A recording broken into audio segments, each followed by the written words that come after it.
Welcome back to Cine Watch Read. This is part 2 of the Vampire Chronicles reviews. Of course, book 2, Vampire Lestat.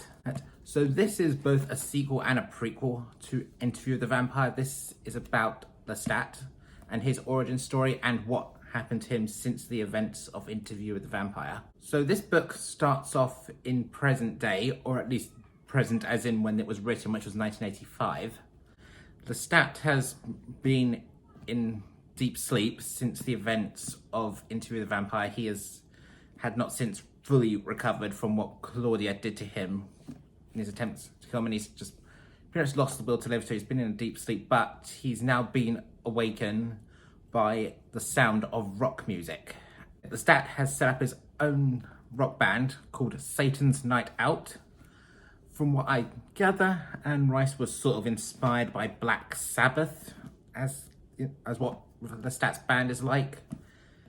And yeah, so he's this goth horror type of rock band, and he's also making the vampire a gimmick. So he's essentially outing himself to the world as a vampire. This is also after Louis' book that was published by Daniel called Interview with the Vampire, because as I mentioned in my previous review, these books are in canon or are inverse books. So the book Interview with the Vampire is a book in the Vampire Lestat. So Lestat has read that book and he's annoyed of how he's been portrayed by Louis. So now he's writing the Vampire Lestat, writing this book to clear his name, give his own side of the story. Although he doesn't go into events of Interview with the Vampire, he just talks about his own story to give the viewers a sense of who he's really like, because obviously because the first book was told from Louis' perspective, he had a very biased view of Lestat.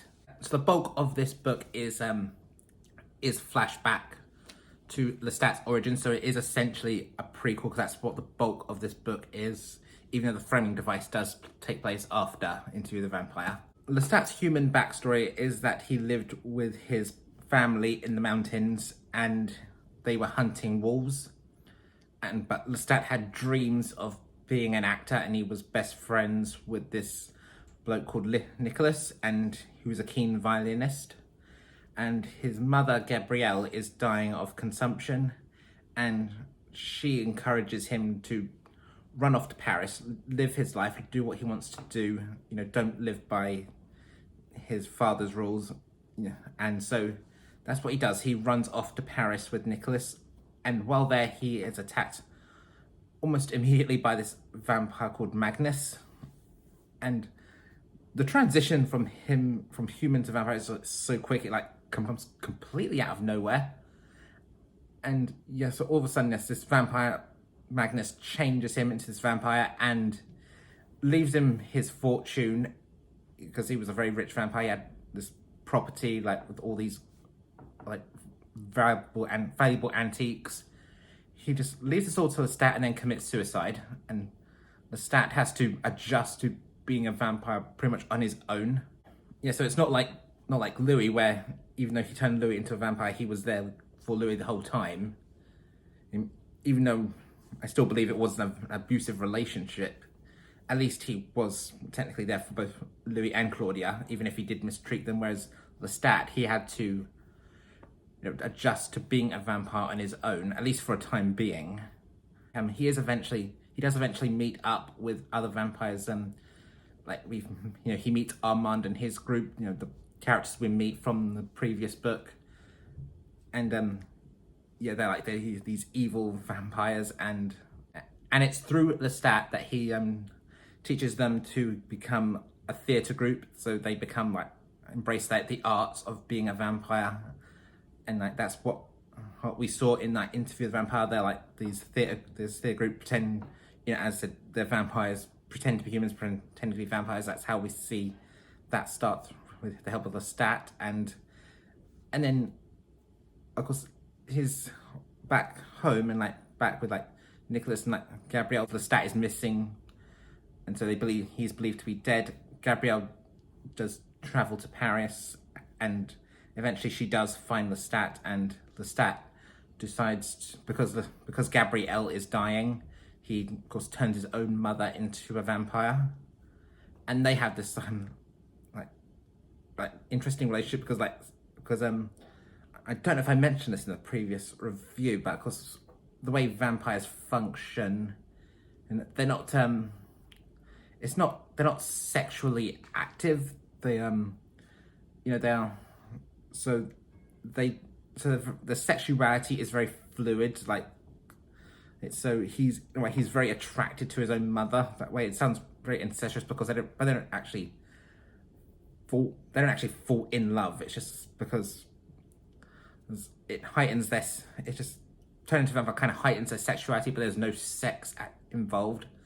That's what made his relationship to Louis interesting. But it's almost like a gay relationship, but it's not a sexual relationship anyway. It could be any kind of relationship you think of, and even that with like Louis and Claudia, because in a way it's almost pedophilic in a way, because of course Claudia was a 5-year-old, even though she had the mentality of a grown woman, but of course but it's not pedophilic because of course he's not actually attracted to her, but Claudia in a way was possibly attracted to him, or at least she had sexual desire.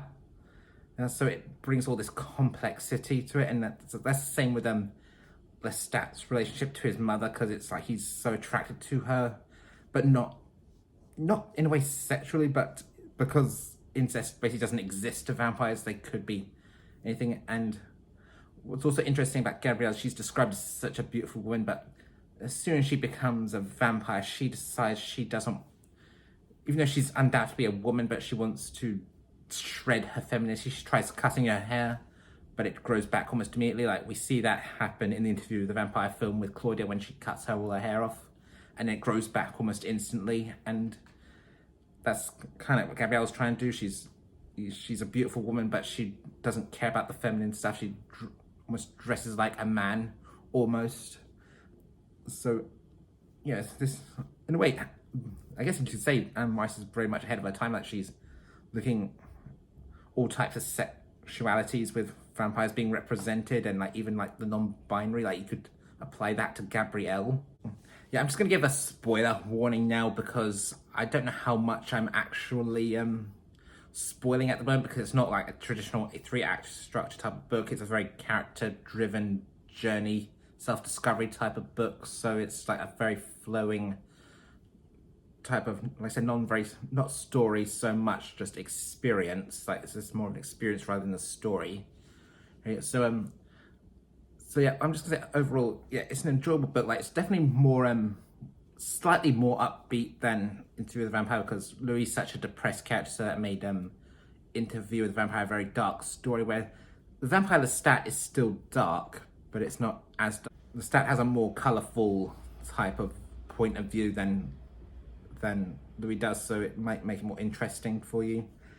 But yeah, I'm just gonna just say this is probably spoilers from now on. So afterwards, the vampire theatre group that was run by Armand, they find Nicholas and they kidnap him, and then Lestat turns Nicholas into a vampire, and that makes Nicholas super depressed. Like imagine Louis on a already hit rock bottom by the time he's a vampire. Like it's like it just puts him into super depression, and the only thing that gives Nicholas this feel for life is when he's playing the violin. So when he gives Nicholas his violin back, all of a sudden it does unleash this whole creativity and this whole music, and I guess this is sort of like what's inspiring Lestat to eventually become what he is, in the future.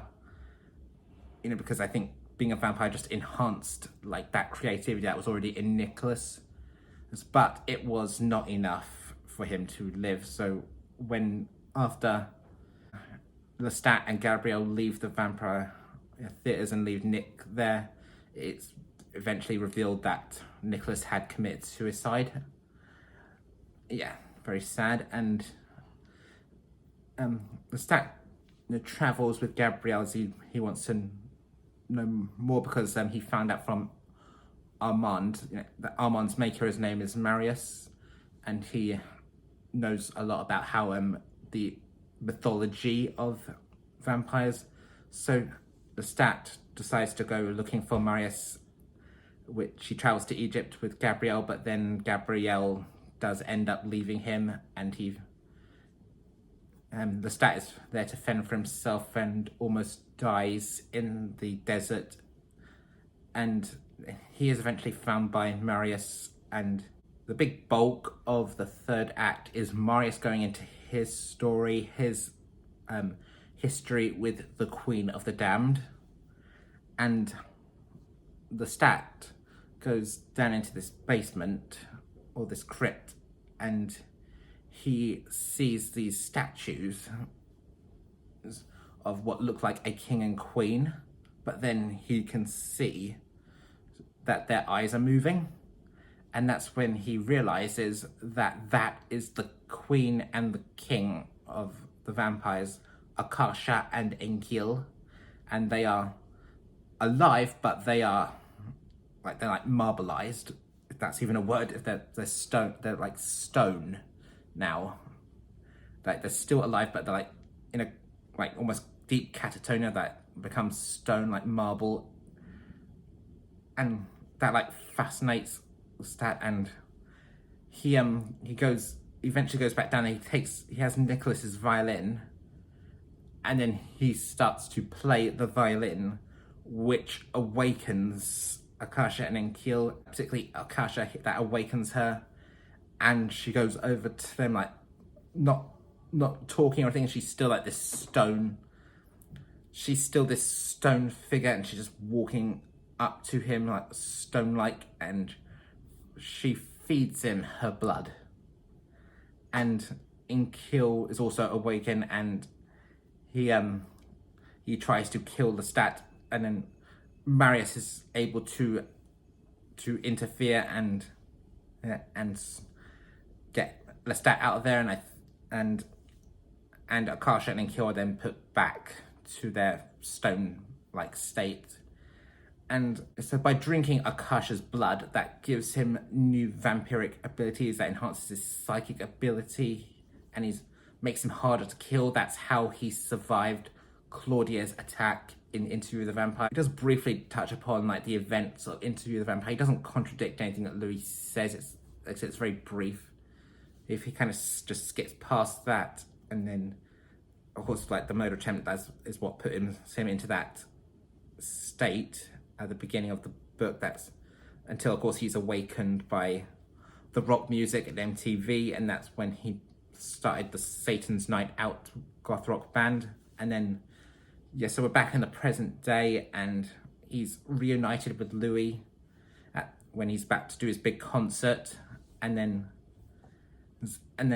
he's doing this big concert, and then there's other vampires, and they disapprove of it because he's outing vampires to the world. And then a fire breaks out, killing loads of people, and Lestat is able to escape with Louis, and then he's reunited with Gabriella because she's there, and they get into the car with her to go on the run, and then Lestat is found and kidnapped, and we're left hanging.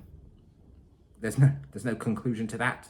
So of course, if you're reading Vampire Lestat, you have to make sure you have a copy of Queen of the Damned as well, because that cliffhanger goes into this book.